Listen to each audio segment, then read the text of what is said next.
اللهم صل على محمد وآله الأطهار.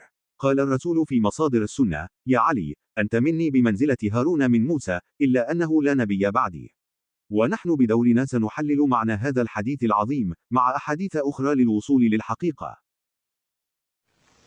يقول صلى الله عليه وسلم لعلي: أما ترضى أن تكون مني بمنزلة هارون من موسى غير أنه لا نبي بعدي؟ يا لها من كرامة. إذن فهذا تأكيد أن منزلة الإمام علي من الرسول كمنزلة هارون من موسى عليهم السلام. فكما أن هارون هو الرجل الثاني بعد موسى، فالإمام علي كذلك يكون الرجل الثاني بعد الرسول محمد. والآن لنربط ما حصل لهارون عليه السلام بما حصل للإمام علي عليه السلام. قبل ذهاب النبي موسى عليه السلام لأخذ الألواح وما أمر به تعالى، أوصى هارون عليه السلام لبني إسرائيل وذهب. فماذا فعل بنو إسرائيل؟ فالجواب على ذلك ذكر في كتاب الله. وقد وضح تعالى كيف أن أغلب أصحاب موسى من بني إسرائيل قد تركوا وصيه هارون عليه السلام مع قلة قليلة مؤمنة، واتبع أغلبهم السامري وعجله. وهذا تماما ما حصل للإمام علي وصي رسولنا.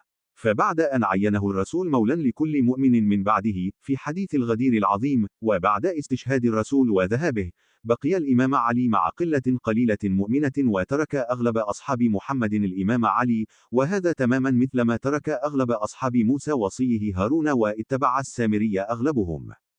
قد يأتي أحد الأشخاص من السنة ويقول إن أصحاب النبي محمد ليسوا مثل أصحاب النبي موسى والتاريخ لا يعيد نفسه.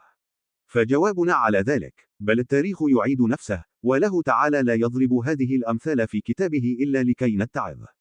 ودليلنا على ذلك فهو الحديث الذي ستسمعونه الآن بلسان أحد مشايخ السنة. فركزوا جيدا بما سيقوله، وستعلمون أن التاريخ يعيد نفسه فعلا. النبي أخبر قال: لتتبعن السنن من كان قبلكم حذو الخذة بالخذة حتى لو دخلوا جحر ضب لدخلتموه. قالوا له اليهود والنصارى. قال: فمن؟ قالوا له اليهود والنصارى. قال: فمن؟ كما سمعتم قال الرسول: لتتبعن سنن من كان قبلكم، أي اليهود والنصارى، أي كما فعل أصحاب موسى وعيسى عليهما السلام تفعل هذه الأمة بأصحاب رسولها.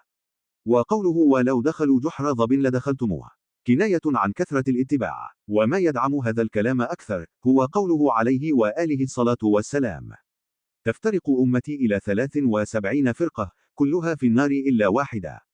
رواه الترمذي على شرط صحيح مسلم.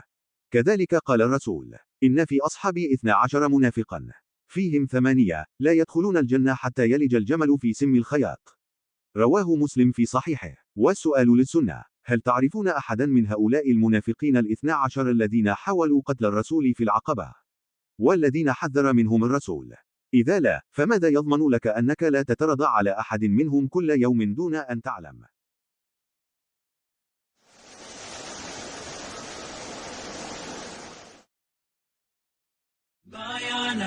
بايعناك